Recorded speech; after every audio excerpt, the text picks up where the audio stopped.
The old fisherman pulled his net from the water at 6:17 in the morning and found something inside it that was not a fish.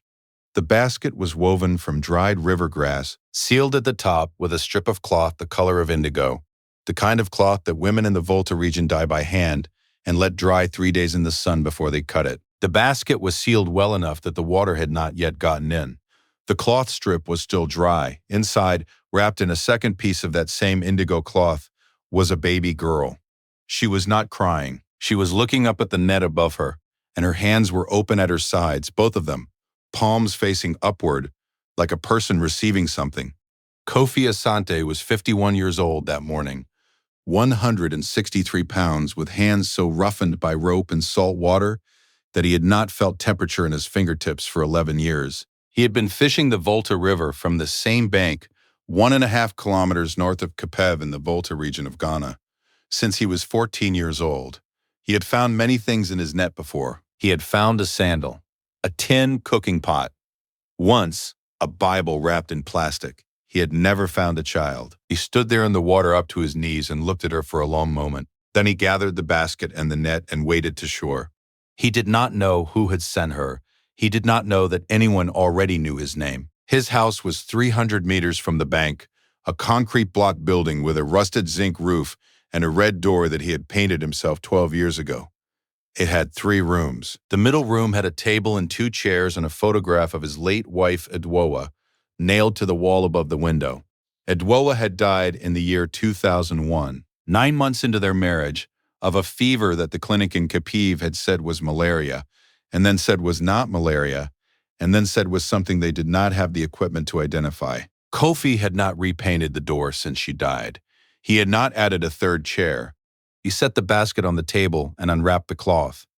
The baby was healthy, round-faced with a faint line of dark hair and a crease above her left elbow, like she had been sleeping on it. Tucked beneath the cloth beside her was a folded piece of notebook paper. On the paper, in handwriting that was careful and small, someone had written a name, Abina. Below the name, they had written 3 sentences. The first sentence said that she was 4 days old. The second sentence said that her mother was gone and could not come back. The third sentence said, she chose you. Kofi read those 3 sentences twice. Then he folded the paper and put it in the front pocket of his shirt and kept it there. He raised Abena Asante the only way he knew how, which was the way he had been raised, with early mornings and clean hands, and the understanding that what you had was enough to be grateful for and what you lacked was something to work toward without complaint. He had no family in Kapiv who could take her. His sister lived in Kumasi, and her husband was not a generous man. There was a church on the south end of the village whose pastor, a thin man named Emmanuel Cordy, offered twice to find a placement for the child with a family in Accra. Kofi thanked Pastor Corte both times and said no both times and did not go back to that church. He found a different church. It was farther to walk, but the pastor there did not offer to place anyone. He could not read well enough to help her with schoolwork past the 6th standard, so he asked his neighbor, a retired school teacher named Mame Esi Owusu, who had taught for 31 years at the basic school in Ho before her arthritis made the walk impossible, to sit with Abina on Tuesday and Thursday evenings. Mame Esi did not charge him money. She charged him fish. 2 medium tilapia every week, cleaned and descaled, left at her door by 6 a.m. on Tuesday. He never missed a Tuesday for 8 years. Abina was bright in a way that embarrassed her sometimes.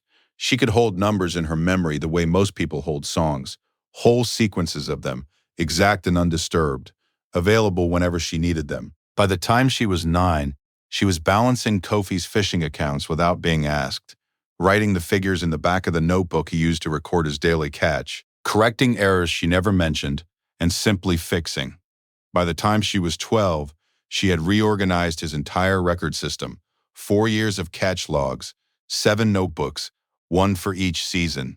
Into a single ledger she made herself from a ream of paper and a piece of cardboard from the market. The columns were precise. The totals were accurate to every pesewa. At the bottom of each month, she had written a brief note in her careful handwriting, what the river gave, what the market paid, what was left, what it meant. She wore her school uniform for 3 years past, when it fit because Kofi had paid for it, and she would not ask for a new one until he mentioned it, and he did not notice. because he was not a man who looked at such things. When she was 15, Mama Essie took him aside one morning and told him directly that the girl's hem was above her knees, and it had been above her knees for 6 months. He drove to the market in Ho-Ho the next day, a Saturday, and came back with 2 new uniforms and a pair of black school shoes wrapped in newspaper. He set them on the table and did not say anything. Abina did not say anything either. She picked up the shoes and pressed them briefly to her chest, the way her father pressed a folded paper in his shirt pocket sometimes, when he thought she was not watching. She had seen him do that for as long as she could remember. She had never asked him what the paper said. She understood, the way children raised quietly understand these things, that there are questions you do not ask until you are ready to carry the answer. She sat her basic education certificate examination at age 15 and placed third in the entire Volta region out of 2,847 students. Her mathematics score was 98 out of 100. She lost 2 marks on a word problem about water volume. She was not troubled by this. She read the marking scheme afterward and identified the error in the marking scheme. She was right. The error was in the marking scheme. She did not report it because she did not want to trouble anyone, and because third out of 2,847 was already more than she had expected to need. She received a scholarship offer at 16 from the Ghana Education Trust Fund for secondary school at Akureyri. The letter arrived on a Wednesday morning. She read it at the table while Kofi ate his breakfast. She did not show him the letter until he finished eating and cleared his plate and sat back down. And then she placed it in front of him with both hands, the way Mommy Essie had taught her to place things before elders. Kofi read it slowly. He was not a fast reader. It took him 4 minutes. When he finished, he set the letter down and looked at the window for a moment. Then he looked at her. He said, "You will need a trunk." She went to Akimoto at 16. She came home for Christmas and Easter. She called every Sunday at 7 p.m. on the mobile phone that Mom Essie had given her as a going-away gift. Kofi did not own a mobile phone, so he received her calls at Mom Essie's house, sitting in the same chair each time, the one nearest the window, so that if the signal was weak, she could still hear him through the courtyard. He was never late. She was never late. In 2 years, she missed 2 Sundays, once when she had malaria, once when the signal in Kiev failed for 3 days after a storm. Both times, she called on Monday at 7 p.m. exactly, as though the Sunday call had simply been rescheduled rather than missed. If this story is already holding you the way I believe it is, stay with me, because what happens in the next few months changes everything that came before it. At 17, a teacher at Achimota named Mr. Boateng submitted her mathematics coursework to a national competition without telling her. The competition was the Ghana Mathematical Olympiad Junior Division. She placed first. The prize was a certificate and a handshake from the regional education director at a ceremony in Accra. She did not know she had been entered until Mr. Boateng showed her the email. She stood in his classroom and read the email twice and then handed it back to him and said, "Did my father hear yet?" Mr. Boateng said no. She said, "I would like to tell him first if that is all right."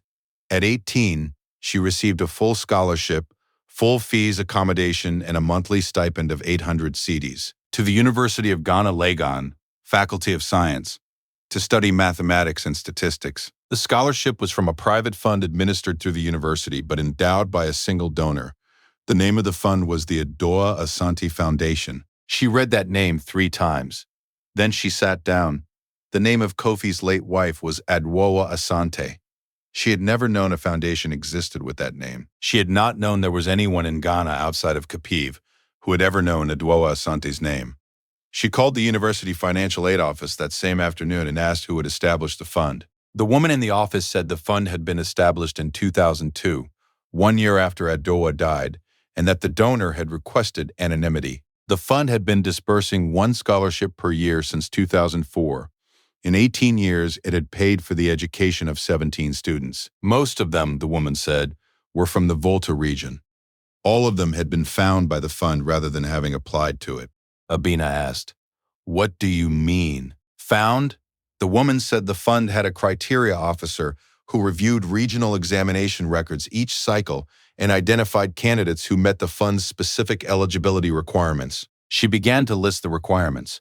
When she reached the 4th one, Abina stopped her. The fourth requirement was that the candidate must have no living biological parent. She sat in the phone room of her dormitory for 31 minutes after the call ended. She did not cry. She looked at the wall in front of her, which had a crack running from the baseboard to a point about 2/3 up that someone had tried to paint over twice without filling in. She traced the crack with her eyes up and back down and thought about the notebook paper her father kept folded in his shirt pocket, the one she had never asked him to read to her. She went home the following weekend. It was a Thursday when she left Accra on the first bus to Ho, which departed Tudu at 5:45 a.m. and arrived at 9:17. She took a shared taxi from Ho to Kapev, which cost her 4 cedis and 50 pesos and took 40 minutes. Kofi was on the river when she arrived. She sat on the red doorstep and waited. He came up the path at 11:23, carrying 2 buckets and his net folded over one shoulder. He saw her from 40 meters away. He did not hurry his pace. He was not a man who hurried, but there was something in the way he continued walking toward her without putting the buckets down, without adjusting the net, without any alteration in his body. That told her he had been expecting this visit longer than she had been planning it. He set the buckets down by the door. He sat in the second chair, the one on the far side of the step. She sat in the first chair. Between them, the red door stood half open. She said, "Papa, what is written on the paper?" He looked at the river for a moment. The river was visible from the step. If you knew where to look, a thin gleam between the palm trunks. Then he reached into his shirt pocket and took out the paper and unfolded it carefully. It was soft at the creases now, nearly translucent from 18 years of being folded and unfolded, and held it out to her. She read it. She already knew what it said. She had known, she thought, since she was about 9 years old, in the way that you can know a thing for a decade before you find the words for the knowing. She said, "She chose you too." They sat on the step for a while.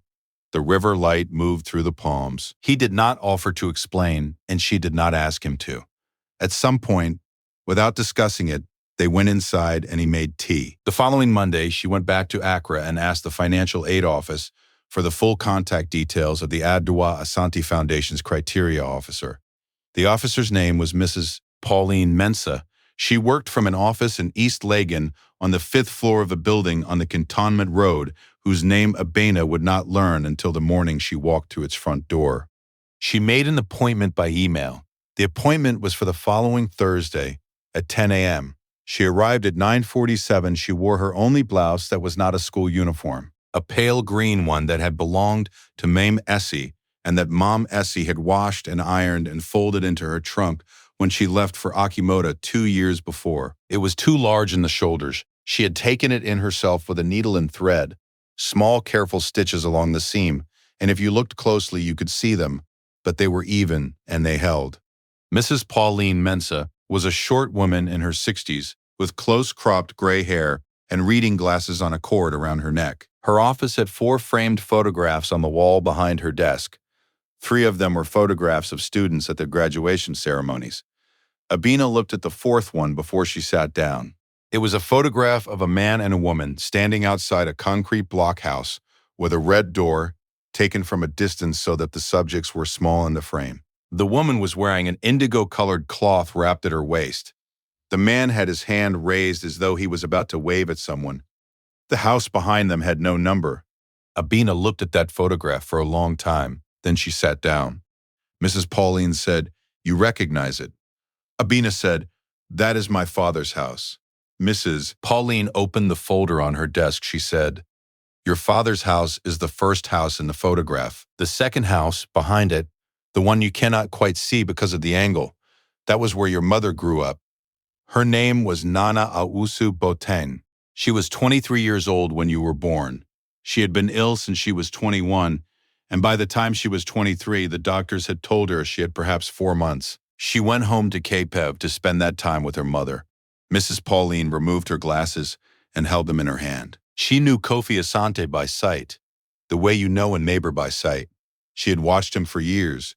She knew he went to the river alone every morning. She knew, because she had watched him her whole life from 300 meters away, that he was the kind of man who would not put down something he had picked up.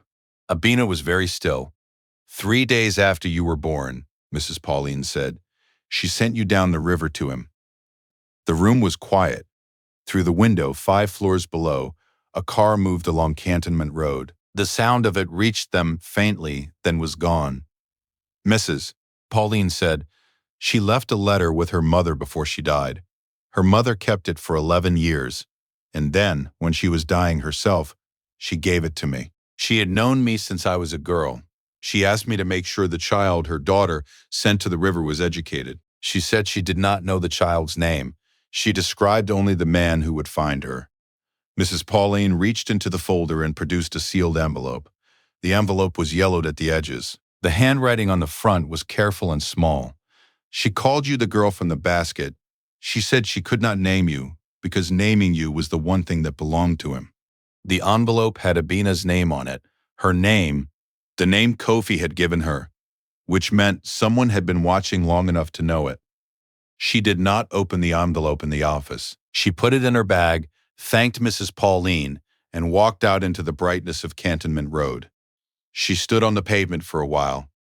A tro-tro moved past, its radio playing something she did not recognize. A woman at a table near the gate was selling wakai in black plastic bags, and the smell of it, palm oil and fried plantain, and the particular warmth of rice that has been cooking since before dawn, reached her on the moving air and made her stand still for a moment, in a way she could not have explained.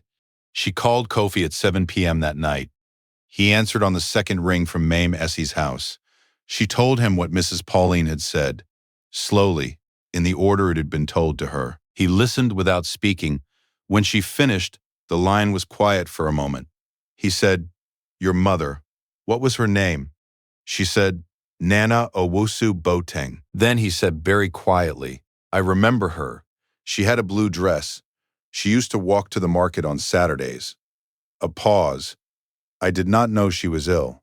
Abina said, "She knew you were good. He did not need to." She opened the letter from her mother that night in her room. She read it twice. It was 2 pages, both sides of one sheet, written in the same careful small handwriting as the note in the basket. She would not say what was in it to anyone for a long time. Not because it was painful to speak of, but because some things are written for one person and remain most fully themselves when they stay with that person. What she could say was this. Her mother had loved her before she had a face. Her mother had looked at Kofi Asante from 300 meters across a village she was dying in and had seen, with the clarity of a person who has no more time to be wrong, that he was the safest place on the river. She was right. Abina graduated from the University of Ghana Legon 4 years later with a first-class degree in mathematics and statistics.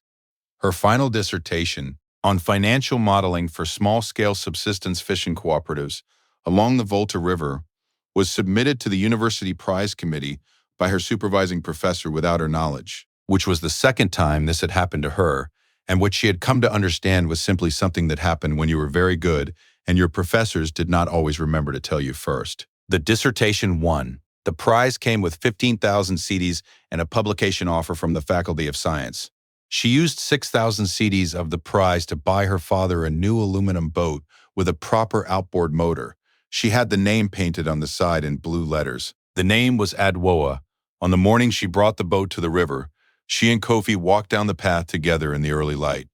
He saw the name from 20 meters away and stopped walking. He stood there for a moment with his hands at his sides, and his face very still, the way his face went when something reached him at the level below which words work. Then he continued walking, reached the boat, and placed his right hand flat on the bow for a moment, on the letters, as if he were reading them through his palm. He said, "It is a good boat." She said, "It is." They pushed it out together into the morning water, which was the color of old tin and perfectly flat, reflecting the sky back at itself, without distortion. She stood knee-deep and held the bow rope and watched him climb in. He fitted the oar. He did not start the motor yet. He sat in the boat and looked back at her from the water, and she stood on the bank and looked at him. And between them, the Volta moved the way it had moved every morning for 18 years. The same river, the same light, the same fisherman. Everything around him changed, and him unchanged, because the kind of person who does not put down what he has picked up does not become a different kind of person simply because time passes. What Nana Owusu Boateng sent down the river that morning in an indigo-wrapped basket was not a problem to be solved or a burden to be managed. She sent a life forward into the hands of the only person she had ever watched closely enough to trust with it. She did not send a note asking for something. She sent 3 sentences that said, "Here is everything I have left, and I chose you to carry it." Kofi Asante was 51 years old when he pulled the net in and found her. He was 69 years old on the morning he took the Adoa out onto the Volta for the first time. 18 years. The same hands on the same rope, roughened past the point of feeling temperature, finding the exact same weight they always found, a net that wanted to be lifted, a current that wanted to be read, a morning that required only that you show up and do what you came to do. The world does not always recognize what it is standing in the presence of. It did not recognize Kofi Asante, a man with a rusted roof and a red door and a borrowed phone and 2 chairs at his table, as the kind of person in whom a dying woman placed the whole of her faith. It did not recognize the child in the basket as the person who would one day name a boat after the woman her father loved and lost and kept folded in his pocket for 18 years. These things happened anyway. They do not require recognition to be true. You can be poor in every way the world measures and still be the safest place on the river. You can be invisible to every institution that makes decisions about worth and still be the person a mother looks at from 300 meters away and says, "That one." You cannot erase the quality that makes someone choose you. It cannot be taken by water or by time or by any system that did not know enough to look. Abina Asante stood on the bank of the Volta River at 6 in the morning and watched her father row out onto the water she had come from, in a boat that carried the name of the woman who loved him. And the light came sideways across the river and made everything on the water gold. She stayed on the bank until he was small in the distance, then she went inside and made tea. Now I want to ask you something real. Kofi Asante did not choose to become a father that morning. He chose not to put the basket down. That is the whole of it. One decision in cold water at 6:17 in the morning. And from that decision, everything followed. The Tuesday fish and the schoolwork and the trunk and the scholarship and the boat with the blue letters. Think about your own life. Is there something you were handed that you almost put back down? A responsibility, a person, a moment that asked more of you than you expected? Tell me in the comments. I want to read what you kept. Subscribe for more stories about hidden strength, quiet power, and the people the world overlooks until they change everything. I'll see you in the next one.